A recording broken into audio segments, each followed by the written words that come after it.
Ya, bismillahirrahmanirrahim. Assalamualaikum warahmatullahi wabarakatuh. Saya berada di Perpustakaan UIN Mataram, salah satu perpustakaan yang bagus sekali teman-teman sekalian.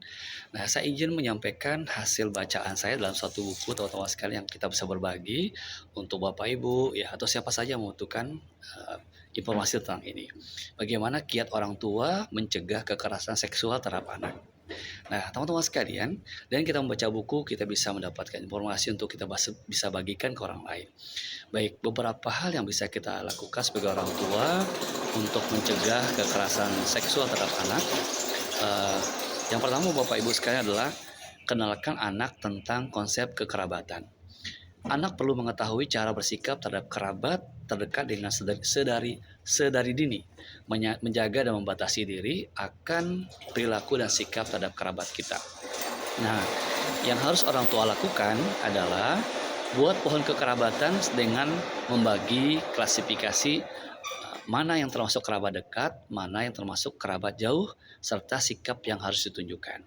Contoh, ibu ya. Ibu itu boleh dipeluk dan dicium ibu.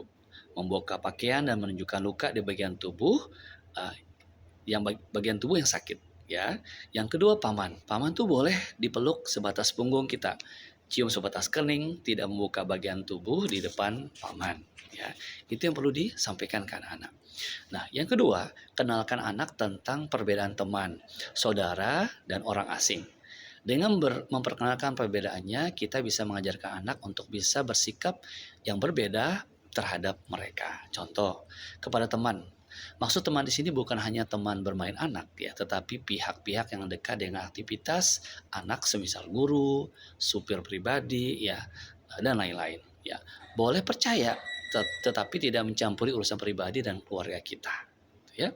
Kemudian kepada saudara, lebih utama dalam bergaul tapi tetap ada batasannya. Kemudian kepada orang asing, anak diajarkan untuk tidak sembarangan menerima tawaran dalam bentuk apapun, meski tetap diajarkan untuk bersikap sopan dan punya adab kepada orang lain.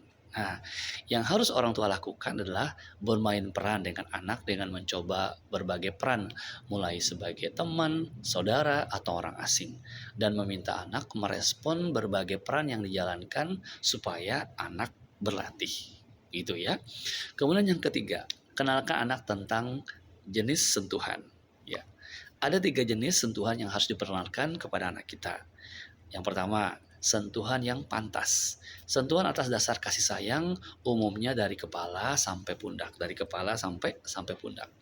Yang kedua, sentuhan yang meragukan. Ya, sentuhan yang bukan hanya didasari kasih sayang, namun juga bercampur dengan hawa nafsu. Mulai dari kepala, tiba-tiba turun ke punggung, dan meraba-raba ke bagian tubuh yang lainnya. Ya, kemudian yang ketiga, sentuhan yang tidak pantas.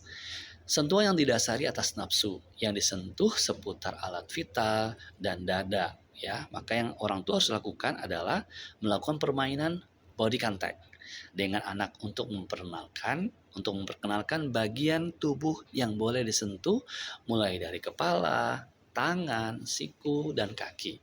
Lakukan permainan ini dengan riang ya. Dan kemudian yang keempat adalah ajarkan anak untuk percaya dengan nuraninya. Anak dibekali oleh Yang Maha Pencipta nurani yang bersih sehingga ia bisa merasakan niat baik atau jahat dari orang yang ada di hadapannya. Nah, yang harus orang tua lakukan adalah biasakan untuk bertanya pendapat anak mengenai sesuatu, serta menamai perasaan anak, khususnya saat anak bermasalah dengan perasaannya. Dan yang kelima atau terakhir adalah ajarkan anak untuk berani melawan. Anak boleh melawan atas tindakan kekerasan seksual yang dilakukan kepadanya dengan berteriak, minta tolong, dan kabur dari pelaku. Nah, yang harus orang tua lakukan nih adalah ajarkan anak sedikit keterampilan bela diri sebagai bentuk perlawanan anak. Nah, baik Bapak Ibu, teman-teman sekalian yang menyaksikan video ini, demikian tips singkat dari bacaan saya hari ini.